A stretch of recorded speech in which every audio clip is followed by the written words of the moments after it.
ராம் நாராயண ராம். பிறவியிலேயே தலைவர்கள் ஆகிறவர்கள் என்ன செய்கிறார்கள்?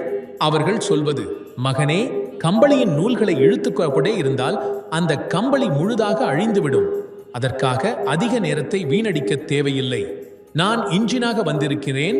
நீங்கள் எல்லோரும் பியாகிகளில் பயணிக்கவும் நான் இழுத்துச் செல்வேன்.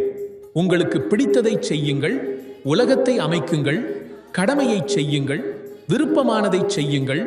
அதை நான் பார்த்தே ஆக வேண்டும் என்பதில்லை. நான் அழைக்கும் போது மட்டும் வாருங்கள்.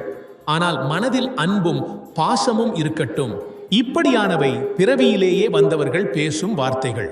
அவர்கள் எந்த சட்டம் அல்லது விதிமுறைகள் பற்றி பேசுவதில்லை. ஏனென்றால் விதிகள் என்பது விதிப்படி நடந்தவர்கள் பற்றியது. பிறவியிலேயே மகான்கள் ஆகிறவர்கள் பெரிய செயல்களை செய்ய வரவில்லை, வேலைகளை வழங்க வந்தவர்கள். அவர்கள் அனைத்து வேலைகளையும் செய்வதால் வேலையை வழங்கவும் முடிகிறது. அதனால் இந்த இருவருக்கும் மிகப்பெரிய வித்தியாசம் இருக்கிறது. பிறவியிலேயே மகான்களில் உள்ள உள்ளுணர்வு சக்தி அவர்களது சம்பாதித்த சக்திக்கே மேல்.